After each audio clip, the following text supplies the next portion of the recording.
Hello दोस्तों, मैं वे प्रताप सिंह आपका वेलकम करता हूँ अपने यूट्यूब चैनल में। आज मैं आपको त्रिकोणमिति पढ़ाने वाला हूँ। त्रिकोणमिति में ये क्वेश्चन है कि यदि साइन ए बराबर 3/5 और कोण सी का मान 90 अंश है तो कॉस ए का मान बताओ और कॉस बी का मान बताना है। ठीक है, ये सवाल है। तो इस सवाल को कैसे लगाना है, इसका पूरा इंफॉर्मेशन पहले आपको हम देते हैं और फिर इसको सवाल को सॉल्व कराते हैं।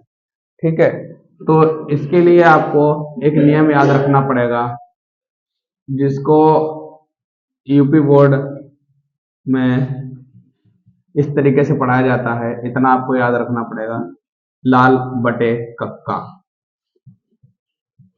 ठीक, अब इस तरीके का होता है। तो इसमें जो पहला अनुपात दिया होता है वो होता है साइन का अनुपात।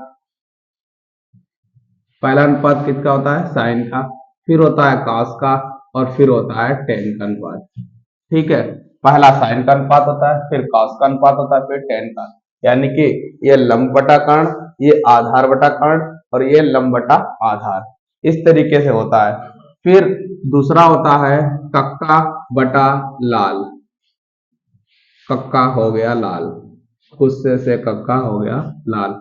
तब इसके अनुपात, जब इनको अनुपात को उल्टा कर देते हैं तो इनके जो तीन अनुपात और निकल के आते हैं। साइन का उल्टा होता है कॉसेक,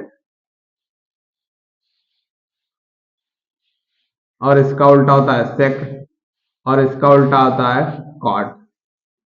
ठीक, तो इसका उल्टा होता है कॉसेक, कॉसेक, सेक और कॉट। ठीक, तो कॉसेक का क्या हो जाएगा? कॉसेक का हो जाता है कर्ण बटे लंब, और सेक का हो जाता है कर्ण बटे आधार, और कॉट का हो जाता है आधार बटे लंब। ठीक है, तो ये अनुपात होते हैं।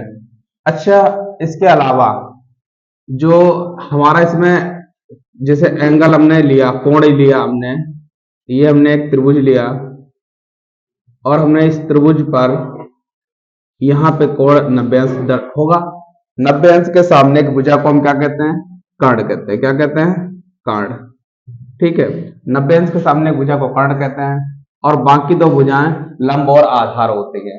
अब यहाँ पे बच्चा कंफ्यूज ये होता है कि कौन सा लंब ले कौन सा आधार ले, प्रॉब्लम यहाँ आती है। तो अब जैसे यहाँ पे ट्रेंगल है ए बी और सी, ये अगर ट्रेंगल है और तो कोण सी कितना हो जाएगा? 90 अंश हो जाएगा। कोण सी अगर 90 अंश है तो जब हमें यहाँ पे जो अनुपात दिया होगा, यहाँ पे एंगल जो दिया होगा वही एंगल लेंगे और उस एंगल के सामने की जो भुजा होगी वो हमारा लंब का कार्य करेगी। ठीक है, तो जैसे यहाँ पे अपना सवाल है, सवाल पे अब बात करते हैं।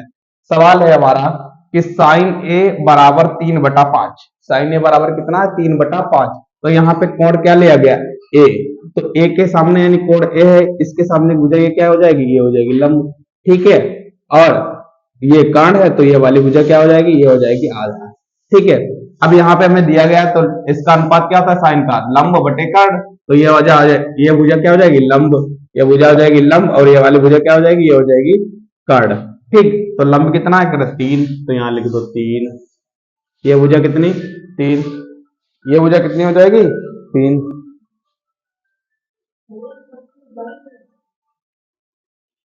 तो ये भुजा अगर 3 हो जाएगी, कर्ण कितने? कर्ण हो जाएगा 5। ठीक, कर्ण हो गया 5, लंब हो गया 3। तो ये वाली भुजा, अब ये वाली भुजा में निकालने का एक फार्मूला होता है जिसको हम कहते हैं पाइथागोरस का फार्मूला। क्या कहते हैं? पाइथागोरस। अब इसके लिए मैं पाइथागोरस का प्रमेय याद होना ही चाहिए। पाइथागोरस प्रमेय क्या है? पाइथागोरस प्रमेय है कर्ण वर्ग बराबर, कर्ण वर्ग बराबर लंब वर्ग प्लस आधार वर्ग।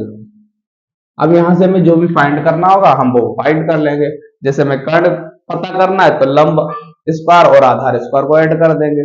अगर हमें आधार निकालना है तो इसको इधर ले जाके घटा देंगे कर्ण में से, और अगर लंब निकालना है तो आधार को ले जाके इसमें से घटा देंगे। हमें निकालना यहाँ पे आधार है तो सबकी वैल्यू पुट कर दो। कर्ण की वैल्यू कितनी? 5, तो 5 का स्क्वायर। लंब, लंब की वैल्यू 3, 3 का स्क्वायर और प्लस आधार का स्क्वायर। ये इधर आके घट जाएगा तो 5 का स्क्वायर 25, 3 का स्क्वायर 9, इधर आएगा घट जाएगा आधार स्क्वायर। आधार बराबर कितना हो जाएगा, आधार बराबर 25 में से 9 गया फिर 16, और यहां से स्क्वायर हटाएंगे तो इसके ऊपर क्या लग जाएगा, अंडर रूट। तो 16 का अंडर रूट कितना होता है, 4। तो आधार कितना आ गया, 4 आ गया। आधार 4 आ गया तो यह वाली भुजा कितनी हो जाएगी, 4 हो जाएगी। ठीक, अगर बातें सब समझ में आई तो आगे की बात करते हैं। तो अब हमें यहाँ निकालना क्या है, कह रहे ये अनुपात निकालना कास बी, कास ए और कास बी, ये दो अनुपात हमें निकाल के दिखाने हैं। देखो यहाँ पे लिखा मैंने कास, और यहाँ पे एंगल क्या लिया है, ए। तो कास ए के सामने भुजा लंब, और ये तो भुजा फिक्स है, कर्ण है। 90 अंश के सामने भुजा क्या होती है, कर्ण होती है। तो ये भुजा जब लंब है, ये कर्ण है, तो ये आधार है। अब कास का अनुपात क्या है, कास का अनुपात होता है आधार बटे कर्ण। तो आधार कितना है, 4, और कर्ण कितना है, 5। तो ये आ जाएगा 4/5। क्या ये समझ में आया? ठीक, अगर ये समझ में आया तो आगे की बात करें कि cos b बराबर निकालना है। अब यहाँ पे इन्होंने अनुपात क्या लिया है, यहाँ पे अनुपात लिया है, सॉरी यहाँ पे कर्ण क्या लिया है, कर्ण लिया है b। अब कोण इन्होंने b लिया है, तो कोण b यानी जो कोण लेते हैं उसी के सामने भुजा लंब होती, तो ये वाली भुजा किसका काम करेगी, ये भुजा काम करेगी लंब का। ठीक है, और अगर ये भुजा लंब है, ये कर्ण है, तो ये भुजा काय का काम करेगी, ये भुजा करेगी आधार का काम। ठीक, ये भुजा आधार का काम करेगी। तो अब अपना जो कास का अनुपात क्या होता है, आधार बटे कर्ण। तो आधार अब क्या बन गया, आधार बन गया 3, और कर्ण क्या बन गया, 5। तो अब हमारा cos b का वैल्यू कितना आ जाएगा, cos b का वैल्यू आ जाएगा 3/5। क्या आ जाएगा, 3/5। ठीक, ये अपना सवाल लग चुका है। इस तरीके से ही हमें सवाल लगाने, इसी तरीके से हम टैकल करेंगे। तो हमें याद रखने की जरूरत नहीं कि कौन सा लंब है कौन सा कर्ण, बस 90 अंश के सामने भुजा कर्ण होगी, और जो कोण दिया होगा बस उसी के सामने भुजा लंब होगी। अगर कोण सी जैसे यहाँ पे 90 अंश है, तो 90 अंश के सामने भुजा तो कर्ण